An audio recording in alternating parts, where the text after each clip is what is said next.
प्रणाम मित्रों।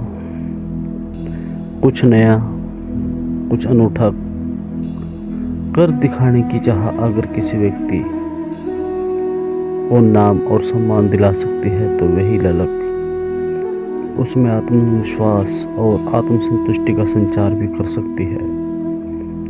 परंतु उसके लिए आवश्यकता है तो केवल सही सोच और सही राह की है। इसी के मद्देनजर अपने एकत्रित संग्रह में से कुछ खास और चुनिंदा छोटी छोटी कहानियाँ आप सबके लिए प्रस्तुत है। मेरा आपसे अनुरोध है कि आप इन्हें अवश्य सुने और इनमें से कुछ शिक्षा लेकर लाभ उठाए। आशा है ये प्रेरणात्मक प्रसंग प्रेरणा स्रोत बनकर आपका मार्गदर्शन करेंगे और आपके जीवन को सफल बनाने में आवश्यक सहायक सिद्ध होंगे, क्योंकि आपका सहयोग ही मेरी गतिशीलता, प्रोत्साहन और सफलता का बीज मंत्र है, जिसके लिए मैं सदैव आप सबका आभारी हूँ। मित्रों, आप हर रोज छोटी छोटी नई नई कहानियाँ सुनते हैं। ये सभी कहानियाँ हमारे संत महात्माओं के द्वारा कही गई है, जिन्हें मैं सुनाने का प्रयास करता हूँ। हर कहानी से आपको जीवन में कुछ न कुछ शिक्षा जरूर मिलती है। इसलिए मित्रों, आज मैं आपको एक लालची सम्राट की कहानी सुनाऊंगा, जिसे उसके गुरु ने उसे सही मार्गदर्शन दिया, सही राह दिखाई। एक बहुत लालची सम्राट था। वे दूसरे राज्यों पर आक्रमण कर उन्हें जीत लेता था और उनकी संपत्ति अपने खजाने में लाकर डाल देता था। यहाँ तक कि वे अपने राज्य की जनता को भी नहीं छोड़ता था।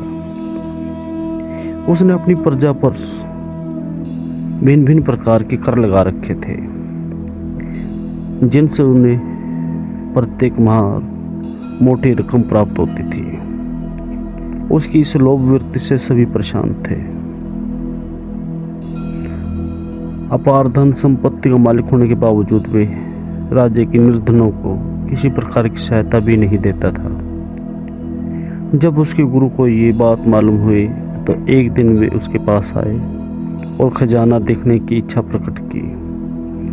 सम्राट ने गर्व के साथ उन्हें अपना संपूर्ण धनागार खोलकर दिखाया।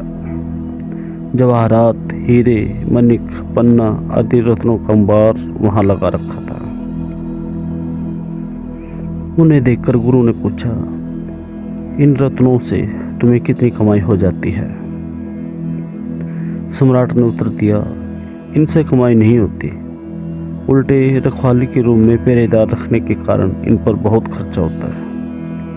गुरु बोले, इन्हें रखने से खर्चा होता है? चलो मेरे साथ चलो, मैं तुम्हें इससे भी बढ़िया पत्थर दिखाऊंगा।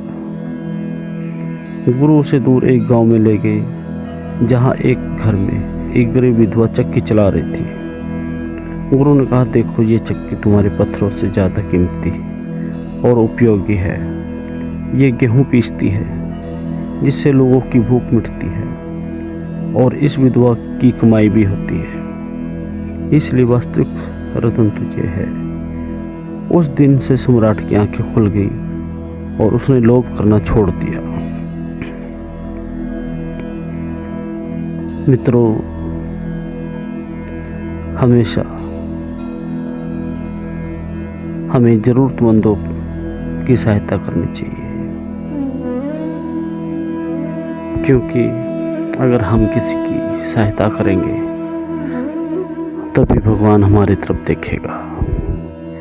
इसलिए आप अपने मन में ये धारण कर लें कि आप जिस मर्जी हालात में हो, आप हमेशा दीनहीन की सहायता अवश्य करेंगे। आपको अगर मेरी कहानी पसंद आई हो तो आप मेरी वीडियो को लाइक करके मेरे चैनल को सब्सक्राइब कर सकते हैं। आज की कहानी यहीं ख़त्म हुई मित्रों। आप मेरे साथ बने रहे। आपका बहुत बहुत धन्यवाद। जय श्री राम मित्रों।